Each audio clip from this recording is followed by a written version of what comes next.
En 1643, à la mort de son père Louis XIII, le jeune Louis XIV hérite de ce petit relais de chasse situé à Versailles, à 20 km à l'ouest de Paris.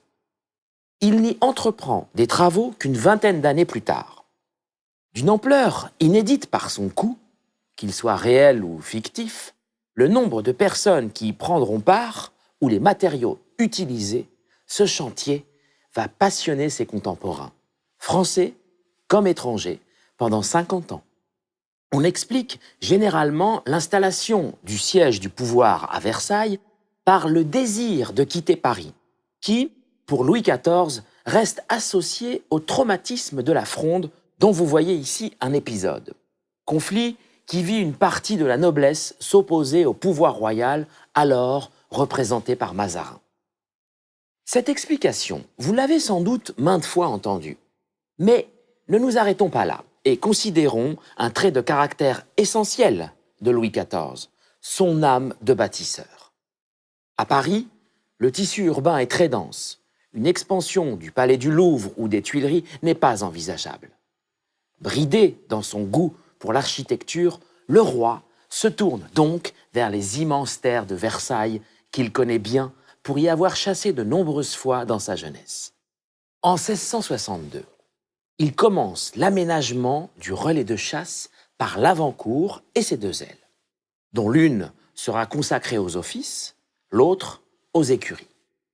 Il n'imagine alors sans doute pas qu'il entraîne sa cour dans une vie pleine de bruit, de poussière, d'odeurs, de peinture et d'autres désagréments pendant près de 5 décennies. Dès ses premiers travaux, le roi fait appel à Levau pour l'architecture, Lebrun pour les décors et le nôtre pour les jardins. Cette triade avait déjà fait ses preuves à Vaux-le-Vicomte, créant pour Nicolas Fouquet le château que vous voyez sur cette gravure et qui suscita l'admiration du jeune roi. Entre 1662 et 1668, le chantier se concentre sur l'aménagement du parc et la décoration intérieure.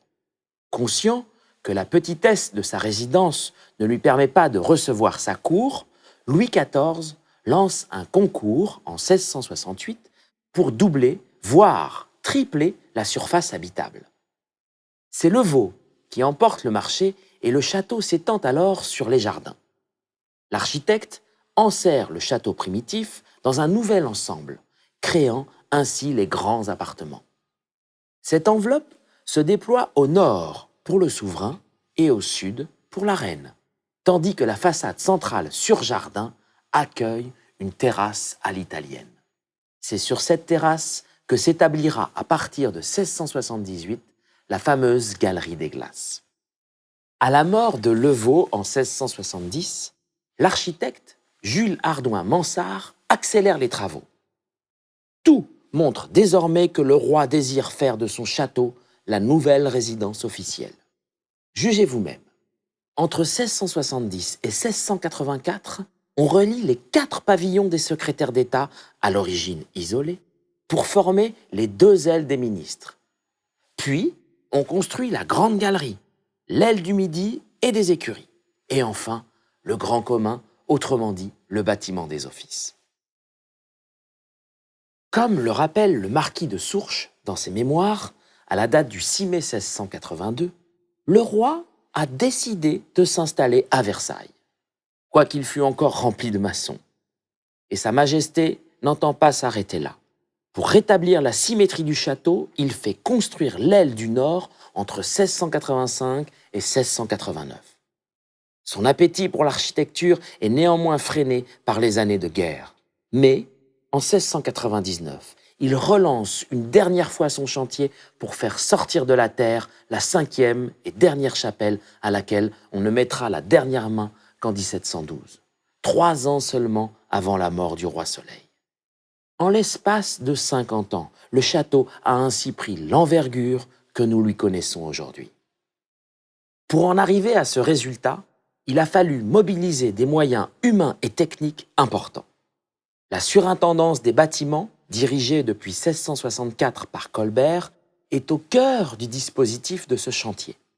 le ministre réorganise totalement cette administration afin de répondre au plus près aux exigences du souverain. Louis XIV est extrêmement impliqué dans les travaux. Il se rend régulièrement sur les chantiers et demande à ce que son ministre lui établisse des rapports très détaillés. Surpris par cette exigence, Colbert interroge le souverain sur le degré de précision auquel il doit parvenir. Celui-ci, concis dans sa réponse, lui répond « le détail de tout ». Ce sont ainsi des milliers d'ouvriers, de maçons et manœuvres qui convergent vers la nouvelle cité royale. La ville change complètement de physionomie. On construit à la va-vite des hébergements de briques et de broc, sorte d'assemblage de baraquements qui prend le nom respectable d'hôtel de Limoges, dans la mesure où il accueille une foule d'hommes de cette région.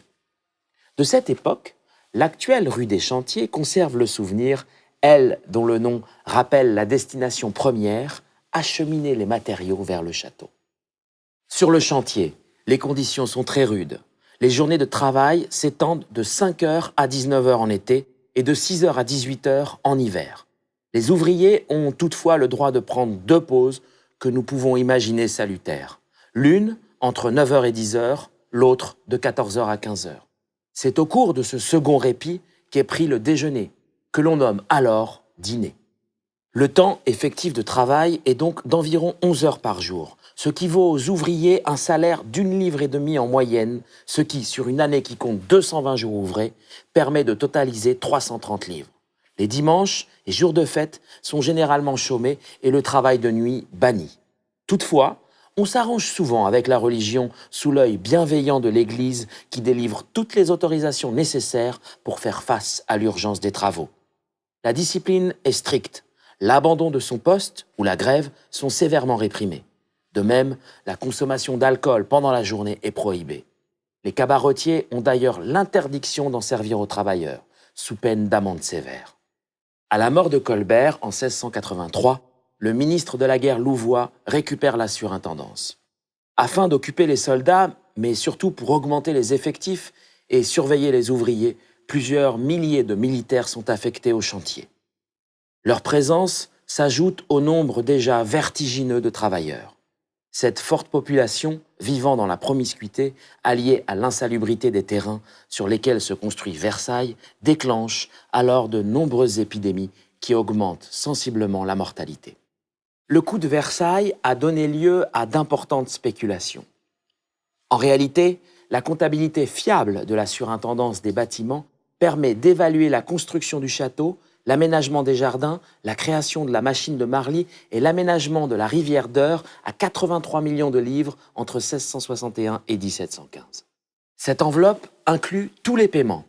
L'acquisition des terres pour constituer un domaine qui s'étend sur 8000 hectares à la mort du roi, les millions de mètres cubes déplacés, le coût des matériaux et la pose de 120 000 mètres carrés de toiture.